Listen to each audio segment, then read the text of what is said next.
Do you realize that you've been misled your entire life? That you were born broken, a sinner in need of saving?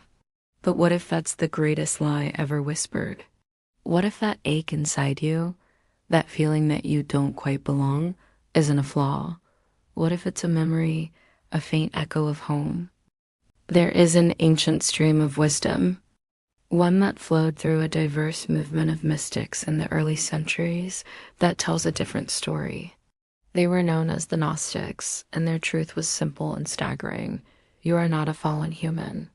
You are a fragment of the divine, a spark of God in exile, and you hold the power to wake up and remember who you truly are. Now let's dive into this insane idea.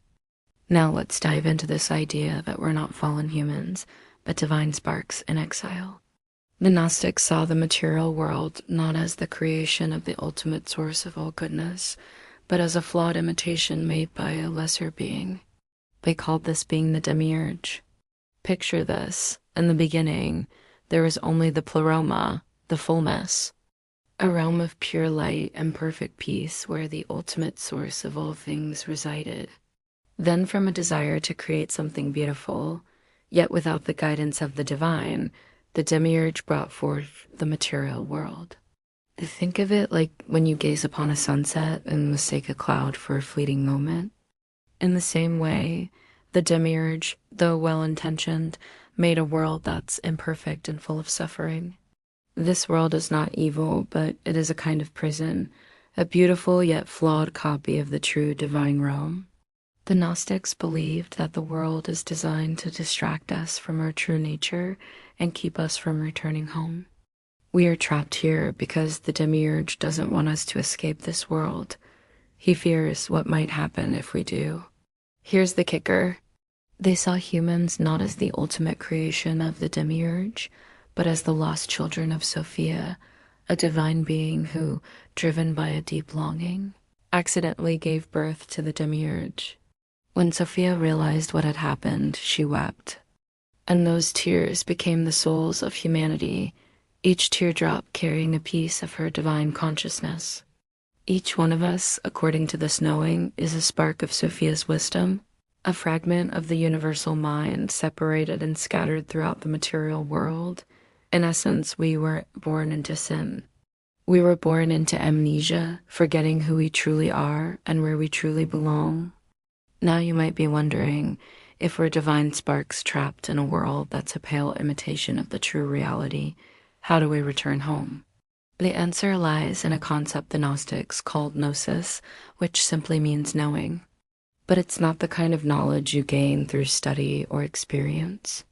It's a sudden burst of insight, a profound realization of your true identity.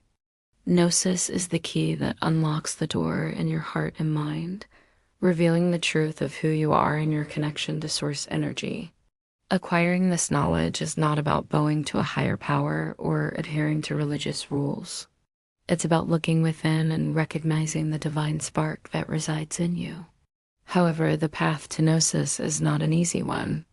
The Gnostics believed that on our journey to rediscovering our true selves, we have to confront and overcome the archons, which could be interpreted as the limitations we impose on ourselves and the illusions that society creates to keep us from seeking the truth. These archons manifest in various forms, such as our own fears and insecurities, societal pressures, and even the dogma of organized religion, which often encourage blind faith over personal revelation. But here's the empowering part. The Gnostics held that each of us possesses the Sophia wisdom, our inherent divinity. And it's through cultivating this wisdom that we can navigate the challenges of gnosis and ultimately break free from the confines of the material world. As the great Gnostic Valentinus said, if you find the meaning within you, you will never follow anyone else. The Gnostic path invites you to become the seeker, the explorer of your own truth. It's a journey inward, a pilgrimage to the depths of your soul where the divine awaits to be remembered. Are you ready to embark on this journey? Are you ready to awaken to your true self? And if this resonates with you, then share your insights in the comments below. Together, we can discern this timeless wisdom and actionable steps to apply them to our lives. Remember, you are not a fallen human. You are a divine spark, and it's time for you to shine. Stop arguing,